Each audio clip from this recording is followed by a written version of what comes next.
In this video, let us learn how to divide the number 470 by 5 using the long division method. Consider the first digit 4. It is less than 5, so we will consider the number 47. We know that 5 times 9 is 45 and this number is closer to 47. Subtract, we get 2. Now 2 is less than 5. That is why we will bring down this number 0 here.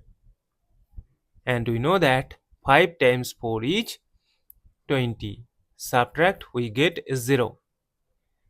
As we have no number to bring down here and got the number 0, so we will stop.